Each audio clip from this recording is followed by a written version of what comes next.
سڵاو خوێندکارانی خۆشەویست ئەم کاتتان باش هیوادارم کە باش بن لەم وانەیەشدا باز لە هەندێک بابەتی تری چاپتەری سێ دەکەین لە دوای ئەوەی کە لەوانی پێشوودا باسمان لە differentiation rules یاساکانی دێریڤەتیڤ کرد کە وتمان زۆر گرنگن بۆ دوای خۆشیان کە کۆمەڵە بابەتی زۆرمانەیە هەمووی پشت بە یاساکان دەبەستێت یەکێکی تریش لەو بابەتانە کە لە چاپتەری سێ هەمانە بەناوی derivative of implicit equations واتە ئێمە لێرە derivative implicit equationەکان نەخوێنین کوردی پێوتری هاوکێشەی خۆبەخۆ بزانین چۆن نەتوانین دێریڤەتیڤەکانیان بدۆزینەوە لە پێناسەکەوە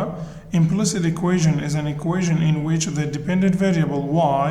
is not defined only in terms of the independent variable x ئەو نمونانی کە لە بابەتەکانی یاساکانی دێریڤەتیڤ باسمان کرد هەموویان explicit بوون explicit بمعنای ئەوەی کە f of x ێکمان هەبێت لەلایەک و لایەکەی تری فانکشنەکەمان x و ژمارە و variable و power و ئەمانە بێت بەواوتری explicit کە f of x تێدا بێت بەڵام implicit واتە کە ناتوانین وایەکە بەتەنیا define بکەین بەتەنیا ئەبێ ئیلا x ێکی لەگەڵ بێت وەکە نمونە example x plus y to the power of 3 equals square root of x plus y واتە ناکرێ وایەکە لە یەکلا بەتەنها isolate کرابێ و define بکرێ بۆ ئێمە implicit پێوترێ explicit ئەوەیە کە f of x بەتەنیا لە لایەکە و لایەکەی تری هەمووی variable و x و ژمارەی ترە بەڵام لە implicitدا ناکرێت ناتوانین وایەکە بەتەنها بنووسین لە لایەک بۆیە پێ دەوترێ implicit چۆن نتوانین دێریڤەتیڤی وەربگرین guidelines for the implicit differentiation ڕێسایەکمان هەیە بۆ ئەوەی ئێمە بتوانین دێریڤەتیڤش بۆ ئەم جۆرە equationانە بدۆزینەوە کە وەکو explicit نین implicitن to find the derivative of implicit equations we have 4 steps the first one differentiate both sides of the equation بۆ دۆزینەوەی دێریڤەتیڤی implicitەکانی چوار ڕێگەمانە یەکەم ئەبێ دێریڤەتیڤی هەردوو سایدی equationەکە بکەین کەواتە لە left لە right دێریڤەتیڤیان جابەجا دەکەین second collect all terms containing y prime on one side of the equation خاڵی دوم ئەوەیە کە ئێمە بتوانین y prime کە بۆمان دەرئەچێت لە equationەکەیە لە لایەک بگەڵینەوە لە لاکەی تریش نەبێت step 3 write y prime as a common factor خاڵی سێم ئەوەیە کە بتوانین ئێمە y prime بەهاوبەش وەرگرین last step is to divide both sides of the equation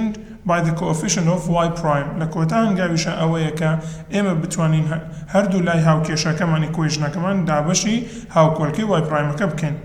کەواتە ئێمە لێرەدا ئیشی گرنگمان ئەوەیە کە بتوانین y prime بەتەنیا بێڵینەوە ما باقی ئەو ژمارە و ڤێریبڵانی ترەخینە دەستەکەی تری هاوکێشەکە بۆی بتوانین کە ئێمە y prime بدۆزینەوە زانایانی بیرکاریش هێمای جیاواز بەکاردێنن بۆ derivative f بۆ نمونە ئەمانەش هەندێک لەو نۆتیشنانن کە جیاوازن کە بەکارێت هەر هەمووشان واتای دێریڤەتیڤیان هەیە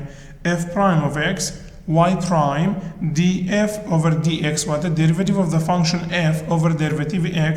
dy over dx کە ئەمە زۆر ئەیبینین لە بابەتی implicit لەگەڵ y prime ئەم دوانە بەتایبەت و d over dx of the function ئەمانە هەر هەمووی واتای ئەوە ئەبەخشن تۆ derivative فانکشنەکە بدۆزەرەوە تۆ derivative equationەکە بدۆزەرەوە چ implicit بێ چ explicit ئەکرێ یەکێک لەمانە بەکار بێت ئێستاش هەندێک نمونە حلەکەین لەسەر بابەتی implicit equation first example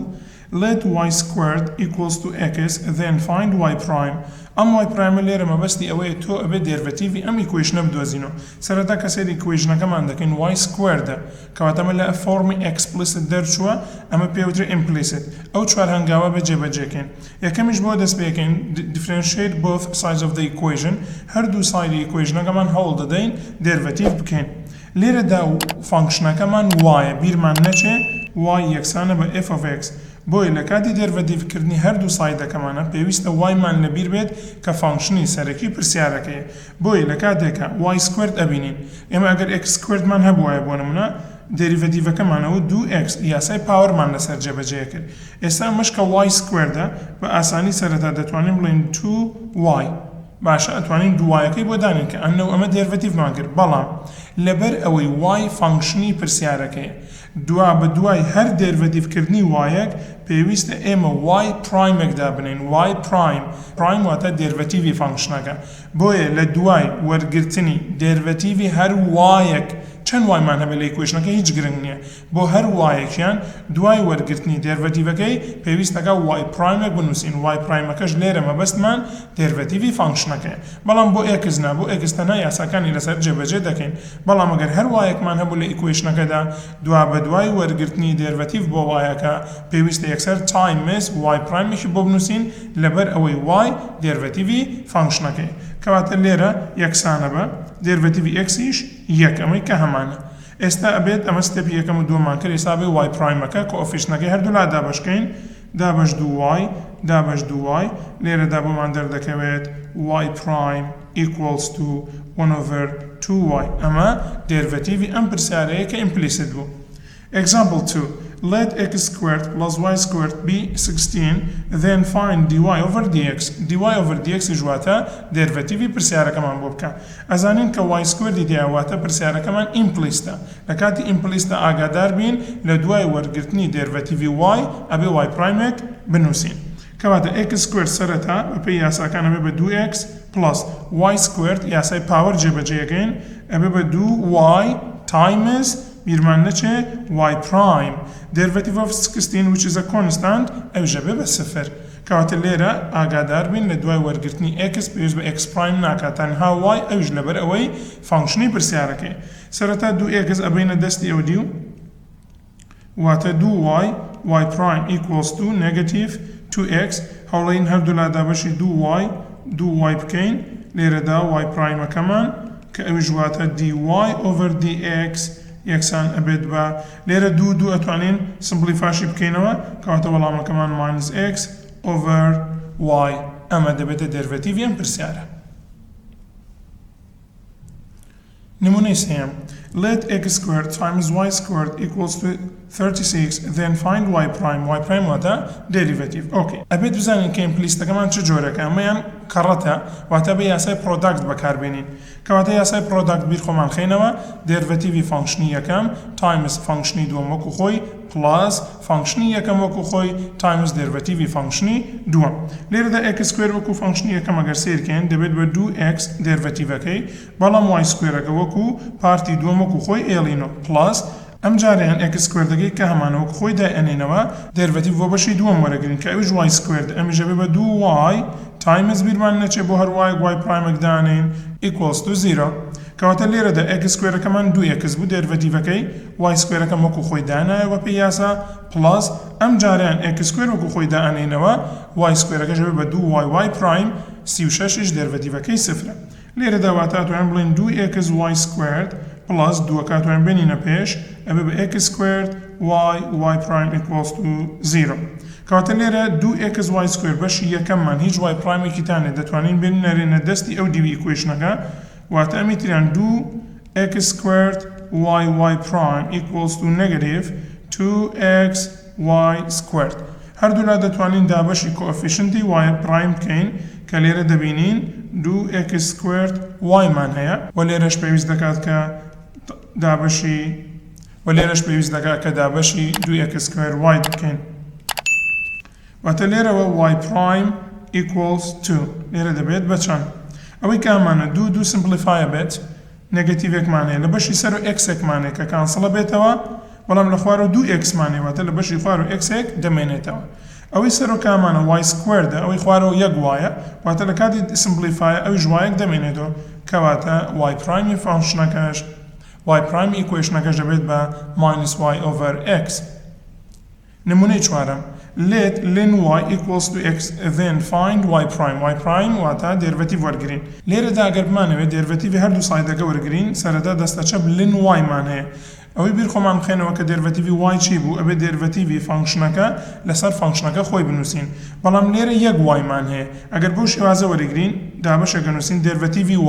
ئێمە وتمان derivative بۆ ئۆکەین دوای ئەو y prime ئەنووسین ئەم ئەگەر وەکو x لەبەروی پاوەرەکە یەک دەبێ بە یەک کەڕەتی لەبەروی y-ەکە یەک y prime بۆ ئەنووسین ڕاستەوخۆش ئەتوانی هەر وایەک بە تەنیا خۆی بوو ڕاستەوخۆ ئەتوانی بڵێ دێرڤەتیڤەکەی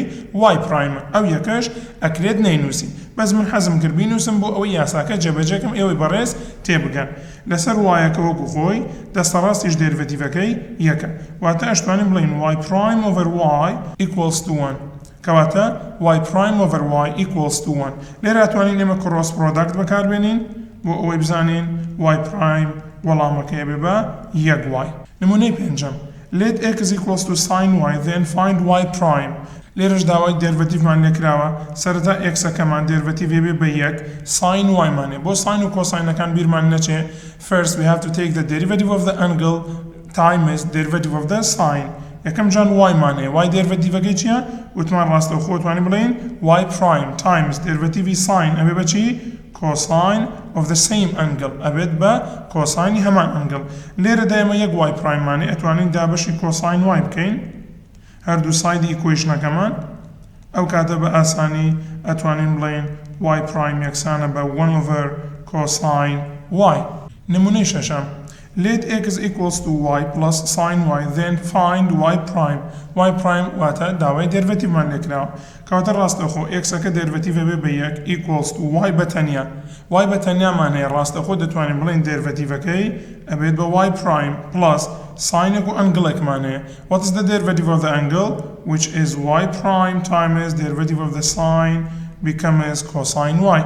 Later لدستي راست in the right side we have 2y primes so we have to take the common factor of the y prime لدستي راست equation كمان اما 2y prime معناه بو هناك ريشي كان بتانيا و ابيتريان ابي هاو بجور جرين بو لدست راست equation كا I will try to find y prime as a common factor y prime نسمكو هاو باش so here it will be 1 plus cosine y on the left side I will have only 1 كواتليرا هاو باشم ورقر بو اوي بتوانين simplify بكين now divide both by 1 plus cosine y here also 1 plus cosine y we have y prime equals to وك انجامك يك لسر يك plus cosine y من هي نموني كوتاي بو امبابتا find y prime داوما نكراو derivative دوزينو كبرسيالك implicit y to the power of 3 plus y to the power of 2 minus 5y minus x squared equals to negative 4 كواتا سردا y to the power of 3 derivative كي وق x تعاملي لقلقين derivative بورقرين أبيل ب 3y squared بلام لبر أوي y function معنا أبي y prime كي بدابنين plus y squared derivative كي أبيش شون normal ببي ياسا 2y كات بلام لبر أوي function y prime كواتا بو هر y prime بيستكا إضافة بكين now about negative 5 here it's a constant multiple so we have to rewrite itself and times derivative of y since y is just 1 so 1 times y prime minus x squared just 2x and the result equals to 0 since we have the constant function here. So now we have more than one y prime, so we have to take the common factor of y prime as follows: 3y squared plus 2y minus 5. 5 times 1, a bit of minus 5, and minus 2x equals to 0. Negative 2x اتوان ببینه اودیو چونکه هیچ y prime ایشی لگل نیه. لم نشو y prime multiplied by 3y squared plus 2y minus 5. Divide all by the coefficient of y prime, 2y minus 5. Here also we have to divide by 3y squared plus 2y minus 5. These are simplified, so from here y prime equals to 2x over 3y squared plus 2y minus 5. بابتي سيمان بناوي differentiation at a point. To find derivative of a function at a point, we have to follow these two steps. But we aim a derivative la pointek على خالق abo function بدوزينو دو هنگاو من هي. بيستم دو هنگاو جب جيگن. First step is to take derivative of the function. يكم هنگاو اوي تو derivative function كبكيت. بو يسرتا زور باس ما قلواني پیشودرا یا ساکان زور گرنگه چونکه هر بابدگی تازه خوینین امان گرین تو یکم هنگاو من ابد derivative function كبكين. Second step is to substitute the point into the derivative function. هنگاوی دومان اوه که ایم او جماری پیماندرا او point من هيا ابي substitute functioni derivative کراو کین. اما خالش گرنگه نک substitute functioni original كبكن كبيماندرا ونه او functioni derivative کین substitute now او یکین. وكو ام چند نمونه. First example, let f of x be x squared plus 2, then find f prime of 3. اما زور جوازه لوي اما چی معنی به f سه معنی به. So this is difference between f prime of 3 and f of 3. f سه مكدراو بيما راست اخو تو substitute يكي ببه derivative. اتوان اكسر بلين 3 power of 2 plus 2 ئەمە بێ بە 11 ئەمە واتە f of 3 f سێ ئەماکە بەس پرسیارەکە چی f prime بدۆزەرەوە بۆیە سەرەتا یەکەم هەنگاوە بێ f prime فانکشنەکە بدۆزینەوە بێ دێرڤەتیڤ بدۆزینەوە دێرڤەتیڤی x squared 2x دێرڤەتیڤی ژمارەش کۆنستانتە 0 ئەمە دێرڤەتیڤ هەنگاوی دووەممان ئەوەیەکە لە شوێنی x-ەکە ئێمە چی دابنین 3 دابنین کەواتە f prime of 3 equals to 2 times 3 which is 6 کەواتە زۆر جیاوازە تۆ بڵێ f prime 3 لەگەڵ f of 3 نمونەی دووەم let f of x be cosine x and then find f prime of x يعني derivative بیرمان نەچێ derivative at the given point کەواتە داوای f prime کرۆ ڕاستەوخۆ ئەتوانین ستێپی یەکەم ئەوەی ئێمە derivative بکەین بەپێی یاساکانیش derivative of cosine become negative sin x لە دوای ئەوەی کە ئێمە derivative بکەین ستێپی دووەم ئەوەیە کە x-ەکە substitute بکەین ئەمە x-ەکەیە کە بە ئێمە دراوە pi over 6 so I have to substitute here so f prime of pi over 6 equals to لێرەدا minus sine pi over 6 pi لێرەدا لەبەرەوەی sine و cosine minus 180 degree دا بەشی شەشەکەی c واتە لێرە equals to negative sine 30 degree which is equal to negative 1 over 2 لێرەدا ئەگەر پرسیاری ئەو بکەین بۆچی ئێمە بەس x-ەکەمان بەکارێنە ئەگەر سێری دێرڤەتیڤەکەمان بکەین تەنها x-مان هەیە ئەگەر وەکو implicitێک وەکو نمونەی سێم implicit equationمان هەبێ لە دوای ستێپی یەکەمی derivative هەم x ئەمێنێتەوە هەم y بۆیە ئەکرێ هەر پۆینتەکە بە کامل x y-ەکە substitute بکەین بەڵام لەم پرسیاری explicitەیە تەنها x-ئەکە بەکارێنم چونکە لە derivative تەنها x-م هەیە نمونەی سێم let x squared plus xy minus y squared equals to 1 then find y prime ئەڵە y prime دۆزەرەوە لێرەدا واتە ئەمە x ئەمە y ئەمان implicitە وەک لە y-ەکەشەوە دیارە بۆیە بە derivative بە پێی implicit بکەین سەرەتا x squared derivative-ەکەی بێ بە 2x plus بیرمان نەچێ ئەمە product-ە x times y ئەمە زۆر گرنگە times x times y یاسای product بەکارێنین ئەڵێن derivative of the first function which is x1 times y itself plus x-ەکە وەکو خۆی ئەمجارە times the derivative of y which is y prime ئەمە بەم شێوازە دوای ئەوە minus y squared دەبێت بە 2y y prime equals to derivative یەکەکەشمان سفرە ئەگەر ڕێخستنەکەین بۆ ئەم پرسیارە ئەوێ بە 2x plus 1 times y plus xy prime minus 2y times y prime equals to 0 لێرە ئەتوانم ڕاستەوخۆ xy-کە substitute کەم چونکە داوای لە ئێمە کراوە y prime بدۆزینەوە پێویست ناکە وەکو implicit وەکو بابەتەکە خۆی بچین y prime-ئەکان بەجیان لەم لا دابنین ژمارەکان و variable بۆ ئەو دی و داوە دابەشی coefficient-ی هەردوو لا بکەین پێویست بۆ ناکە مادەم ژمارەمان پێ دراوە ڕاستەوخۆ لە شوێنی هەر x-ێکە 2 ئەنووسمەوە لە شوێنی هەر y-گیشە 3 ئەتوانم بنووسمەوە و بەو ژمارە وەڵامی پرسیارەکە بینەوە 2 times 2 plus y-ەکەمان 3 plus x-ئەکەمان ئەبێ بە 2 times y prime minus 2 times y-ئەکەمان 3 کەڕەتی y prime equals to 0 لێرە بێ بە 4 plus 3 plus 2 کەڕەتی y prime 2 y prime minus 2 کەڕە 3 6 y prime equals to 0 لێرە ئەم 3 و 4 بێ بە 7 ئەمانیش 2 y prime minus 6 y prime negative 4 y prime equals to 0 ئەگەر ژمارەکە بەرینە ئەو دی ئەبێ بە negative 4y prime equals to negative 7 divide by negative 4 negative 4 کەواتە y prime ئەبێت بە 7 over 4 بەم شێوازە ئێمە دەتوانین وەڵامی بینەوە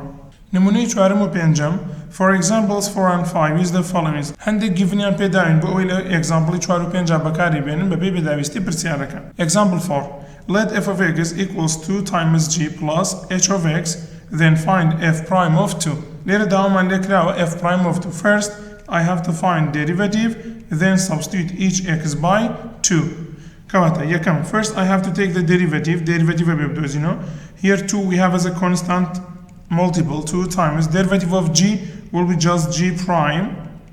plus h it is just h prime of x واتە سەرەتا بۆ هەر فانکشنێکمانە پرایمێک دانین واتە ئێمە دێرڤەتیڤیانەکەین لەبەرەوەی فانکشنی گشتەکانیان نەدراوە تەنها ئێمە پێویستە لەسەرمان پرایمێکیان بۆ دانین واتای دێرڤەتیڤە بەخشێ ئێستا لە شوێنی هەر ئێکسێک ئەمە بیکەین بە 2 چونکە لە پرسیارەکە پێمان دراوە داوای دوومان لێکرێ so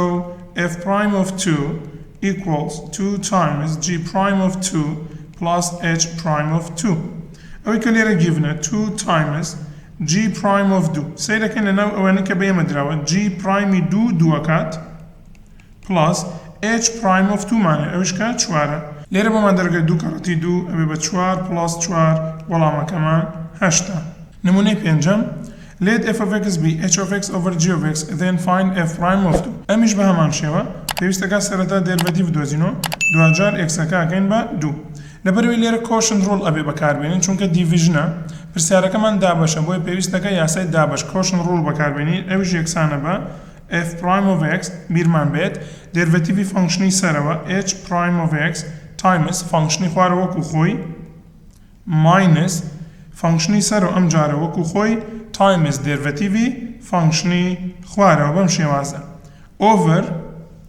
هەمووشی لەسەر فانکشنەکەی خوارەوە بە سکوێری ئەمە یاساکەیە ئێستا لە شوێنی ئێکسی ئەم پرسیارە هەمووی پێویستەکە ئێمە بیکەین بە 2 واتە f prime of 2 equals to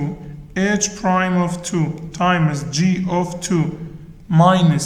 h of 2 times g prime of 2 هەمووشی لەسەر g of 2 all squared ئەمەی کە بەم شێوازە بۆمان دەرەچێت سێری گیڤنەکانەکەین ئەوانی کە بە ئێمە دراوە بە پێی ئەمە هەوڵەین وەڵامێک بدۆزینەوە واتە یەکسانە بە h prime of 2 سیرەکەین h prime 2 چوارەکات 4 times g2 سیرەکەین 3 کەواتە کەڕەتی 3 یەکەین minus h of 2 h سادە ئەم جارە minus یەکە minus 1 times g prime of 2 g prime 2 2 خوارەوەش چیمانەیە g2 بە سکوێری 3 یەکمان هەیە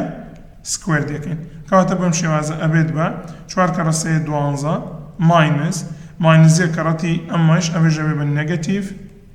over 9 کەواتە لێرە ئەوەی کە هەمانە بە ئاسانی بۆمان دەرەچێت ئەبێ بە 14 over 9 بابەتێکمان هەیە بە ناوی derivative of composition functions as we can see here we have fog f of g of x ئەگەر بەم شێوازە هەمان بێ چۆن بتوانین دێرڤەتیڤەکەی وەرگرین کەواتە کۆمپۆزیشنەکەمان بەم شێوازە سەرەتا بۆ دێرڤەتیڤ پێویستەکە outside function دێرڤەتیڤ بکەین دێرڤەتیڤی فانکشنەکەی دەرەوە ئەکەین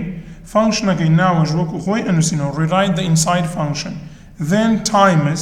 derivative of inside دێرڤەتیڤەکەی insideیش ئەتوانین ئێمە دێرڤەتیڤ بکەین فانکشنەکەی insideیش ئێمە دەتوانین دێرڤەتیڤ بکەین بۆیە دێرڤەتیڤی کۆمپۆزیشن بەم شێوازە بێت دێرڤەتیڤی فانکشنەکەی دەرەوە ئەوەی کامانە لێرە دوجار جیۆڤێکسەکەی خۆی فانکشنەکەی خۆی یەخێنەوە ناو ئینسایدەکە تایمز دێرڤەتیڤی ئینسایدەکەی کە هەمان بوو بەم شێوازە دێرڤەتیڤی کۆمپۆزیشن ئەتوانین وەرگرین وەک لە نمونەی شەشەمە دیارە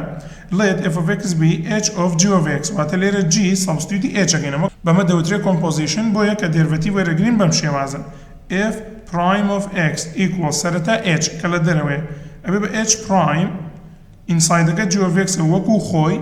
times derivative inside-ەکەمان کە g of x ئەبێ بە g prime of x سەرەتاوە دێرڤەتیڤێکمان کرد بەم شێوازە لێرە داوامان لێکراوە کە f prime of 1 بدۆزینەوە واتە x-ئەکانم یەکەن بە یەک کەواتە f prime of 1 equals h prime of g1 times g prime یەک بەم شێوازە h prime of g1 لێرە دا بە ئێمە دراوە چەنە یەک times g prime of یەکی ژەبێ بە ئەمەی کە لێرە بێ بە minus 1 جارێکی در ئەم یەکە سەبستیوتی g h prime ئەکەینەوە h prime ئەکەمان سێرەکەین سێیە واتە سێ times negative 1 ئاگادار بینەوە multiplicationە واتا بێ بە negative 3 کەواتە دێرڤەتیڤی کۆمپۆزیشن شێوازی خۆی هەیە و دوجار هەموو ژمارەکانیش گیڤن ئەمەکە لە پرسیارەکە پێمان دراوە سەبستیوت یەکەینەوە بۆی ئەنجامی دێرڤەتیڤی کۆمپۆزیشنەکەمان بۆ دەربچێت نمونەی حوتەم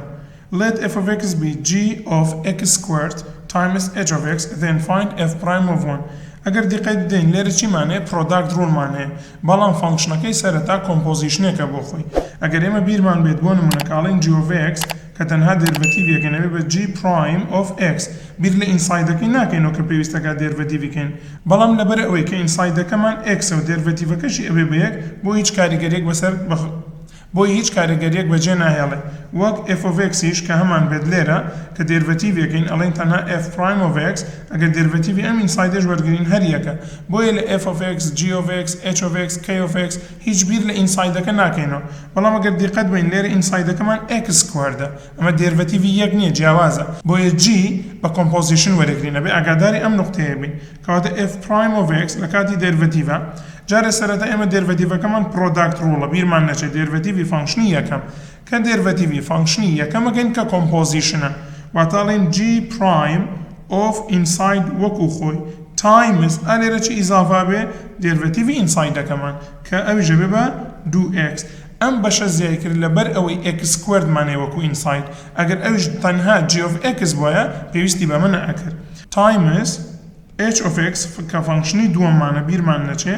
plus فانکشنی یەکەم کە g x سکوەردە وەکو خۆی دانینەوە times دێرڤەتیڤی h-ەکەی ئەکەین کەواتە بەم شێوازە جیاوازیەک هەبوو لە دێرڤەتیڤی g-ەکە بیرمان نەچێ لەبەرەوەی کۆمپۆزیشنە ئێستا لە شوێنی x-ەکانەوە وەکو داوامە لێکراوە بە یەک دابنین کەواتە f prime of 1 equals to g prime of 1 squared کە هەر یەک دەکاتەوە times 2 times 1 times h of 1 plus g of 1 squared کە یەک دەکاتەوە times h prime of 1 لێرە داوای کە هەمانامی سەبستی دەکەین چونکە لە پرسیارەکەیە شەشەم و حەوتەم بە یەکەوە گیڤنە g prime of 1 سەیری g prime ئەکەین من لێ نووسراوە minus 1 کەواتە ئەمامی minus 1 دوو کەڕەتی یەک ئەبێ بە دوو h of 1 کە لێرە هەمانە minus 2 ئەمانە هەمی گیڤنن لە پرسیارەکەدا لە وەزاریش لەم شێوازەمان هەیە plus g of 1 squared يعني g of 1 کە یەکە لە سەرەتادا times h prime ش معنەیە سێ ئەنجامی ئەمە ئەبێ بە ئەنجامی پرسیارەکە negative 1 times 2 negative 2 negative 2 by negative 2 4 plus 1 by 3 so the result is 7 وەڵامی کۆتایی ئەم پرسیارەش ئەبێ بە حەوت بەم شێوازاتینە کۆتایی ئەم وانەیەش بە هیوای ئەوەی کە سوودی هەبوو بێ بۆتان